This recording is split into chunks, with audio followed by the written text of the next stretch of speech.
जय श्री कृष्ण दोस्तों, स्वागत है आपका अपने YouTube चैनल संस्कृत धारा में। और मैं हूं आपका अपना एमडी शास्त्री। आज हम यहां पर बात करने वाले हैं कि आने वाली जो सोमवती अमावस्या है, इस बार सोमवार को 2024 में पहली सोमवती अमावस्या आ रही है। इस दिन जिस भी व्यक्ति के पैतृक दोष हो या किसी के ग्रह नक्षत्र खराब हो, किसी का कार्य रुका हुआ हो, किसी के धन की बरकत नहीं हो रही हो, या फिर हर कार्य में सफलता नहीं मिल रही हो,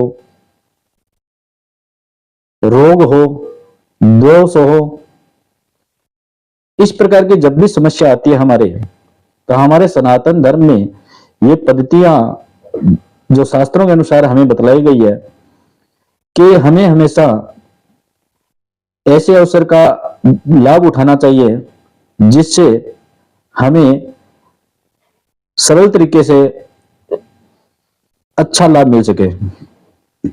इससे लाभ मिलने का मुख्य कारण क्या है पता है आपको? इस बार जो सोमवती अमावस्या आ रही है, सोमवती अमावस्या को अगर जो व्यक्ति या तो तीर्थ स्थान पर जाकर के स्नान इत्यादि करते हैं, वहां पर जाकर के पूजा पाठ करते हैं या तर्पण करते हैं, पिंडदान करते हैं, उनको बहुत ज्यादा लाभ मिलता है। उनके पितृ शांत होते हैं तथा साथ में उनको हमेशा उन्नति प्राप्त होती है। जिसके घर में पुत्र की प्राप्ति नहीं हो रही है या फिर जिनके घर में रोग रहता हो, एक बीमार होता है, एक उठ जाता है, एक उठता है, दूसरा बीमार हो जाता है, डॉक्टरों की दवाइयां खत्म नहीं हो पा रही है, ऐसी स्थितियां जब भी बनती है ना, तो वो पैतृक दोष कहलाता है।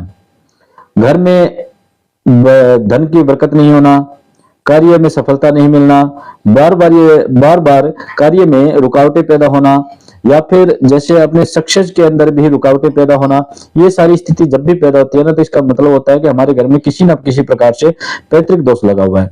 अब पैतृक दोष के बारे में मैंने आपको बताया था कि पैतृक दोष के लक्षण क्या होते हैं। आप अपने घर में या अपने जीवन में देख सकते हैं कि एक तो हमारे घर में रोग बने रहेंगे, एक ठीक होता है तो दूसरा बीमार हो जाता है, दूसरा ठीक होता है तो तीसरा बीमार हो जाता है, ऐसी स्थिति बनी रहती है। यानी डॉक्टरों का आना जाना लगा रहता है या हम हॉस्पिटल में लगातार चक्कर लगाते रहते हैं।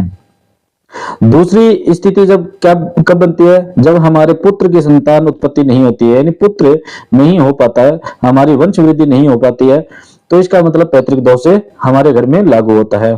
तीसरा क्या होता है कि विशेष लक्षण होता है हमारे घर की जो गृहिणियां होती है, उनके पेट में दिक्कत होना, उनके घुटनों में दर्द होना, कमर में दर्द होना, सर में दर्द होना, ये सारी स्थितियां जब भी होती है तो पैतृक दोष का कारण होती है। चौथा, जब भी हम कोई व्यापार करते हैं, बिजनेस करते हैं, उसके अंदर हमें बार बार में असफलता मिलती हो या हमारा कारोबार नहीं चल पा रहा हो, ऐसी स्थिति जब भी बनती है तब भी पैतृक दोष का ही कारण हमारे सामने आता है। अगर हम किसी ज्योतिषाचार्य को या किसी विद्वान ब्राह्मण के माध्यम से कुंडली को भी दिखाते हैं, तो उसके माध्यम से भी हमें जानना पड़ता है या जानकारी मिलती है कि हमें पैतृक दोष है कि नहीं है।